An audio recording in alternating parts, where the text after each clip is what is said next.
जय हिंद। प्यारे भारतवासियों, सप्रेम नमस्कार। आपके सामने स्क्रीन पे एक न्यूज़ आपको दिखाई दे रही होगी। ये न्यूज़ खबर ग्वालियर में डबरा तहसील की खबर है, जो कि गुरुवार के दिन 13 फरवरी 2020 के दिन छपी थी। ये खबर दिखने के लिए छोटी है और आप सोच रहे होंगे कि ये मैं आपको क्यों दिखा रहा हूँ।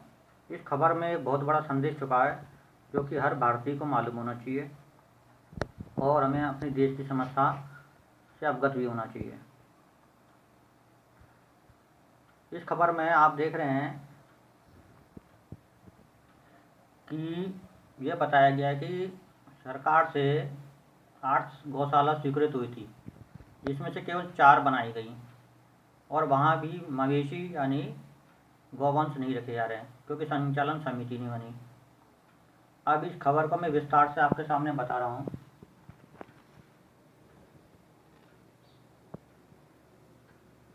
खबर इस प्रकार से है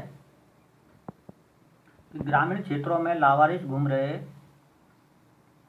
गौवंश को रखने के लिए डबरा विकासखंड में पशुपालन विभाग ने 8 गौशाला स्वीकृत की थी। जनपद पंचायत अब तक केवल 4 गौशाला ही बनवा सकी है।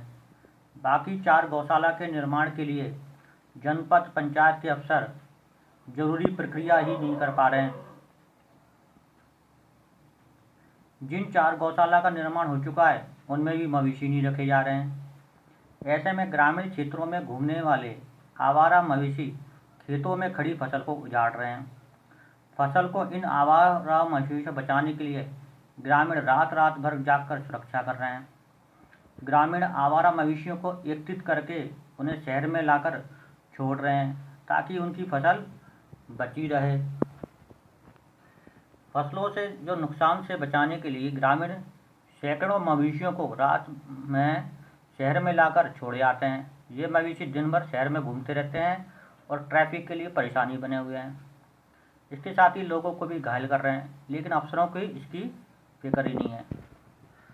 अब हम इस खबर का विश्लेषण करते हैं और इस खबर को समझने का प्रयास करेंगे।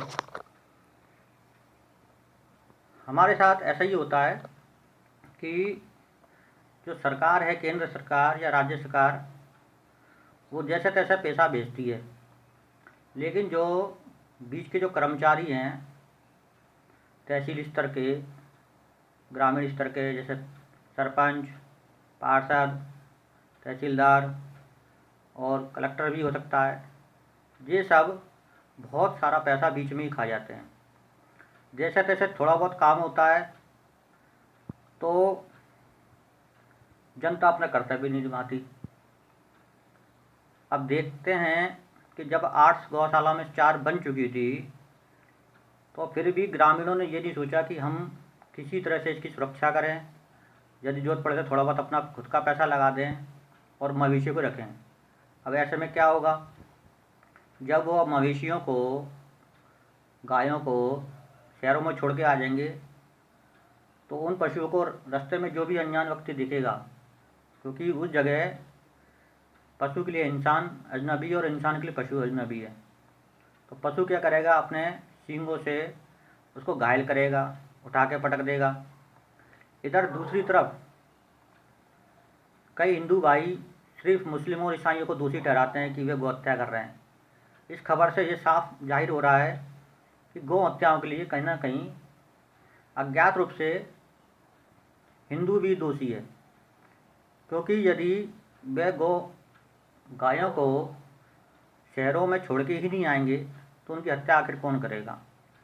लेकिन वो भी जिम्मेवारी लेना नहीं चाहते, वो भी पीछा छुड़ाते हैं और फिर सिर्फ ये कहते हैं कि मुस्लिमों ने गौ हत्या की, ईसाइयों ने ऐसा किया, उन्होंने ऐसा किया, उन्होंने वैसा किया। हमें अपना कर्तव्य समझना होगा और सरकार को भी ध्यान रखना होगा कि वो जो पैसा भेज रही है वो पूरा का पूरा इस्तेमाल हो रहा है या नहीं हो रहा है। क्या उस पैसे से वह काम हो भी पा रहा है कि नहीं हो पा रहा, और हो गया तो कितना हुआ है, वो आखिर पैसा कहाँ जा रहा है, क्यों जा रहा है। और ये खबर अखबार में छप चुकी है, उसके बावजूद भी क्या इस पर कार्रवाई हुई या नहीं हुई। ग्रामीणों को भी अपने कर्तव्य का पालन करना होगा। सिर्फ सरकार को दोष देने से काम नहीं चलेगा। जनता सरकार को दोषी ठहराती है और सरकार जनता को। इस खबर से साफ जाहिर हो रहा है कि दोषी दोनों ही हैं। सरकार का काम है ढंग से पैसे भेजना और ग्रामीणों का काम है, सरपंच का काम है कि उस पैसे का बिल्कुल सही सही इस्तेमाल होना, बिना उसमें से कुछ खाए पिए। लेकिन ऐसा होता नहीं है। इसलिए प्रत्येक भारतीय को सजग होना होगा, सतर्क होना होगा, अपने कर्तव्य पालन करना होगा, तभी हमारा देश भारत समृद्धिशाली बनेगा। सिर्फ किसी धर्म जाति विशेष के ऊपर आरोप प्रत्यारोप करने से कुछ नहीं होगा। धर्म की जय हो, अधर्म का नाश हो। सत्यमेव जयते, सत्यमेव जयते, सत्यमेव जयते।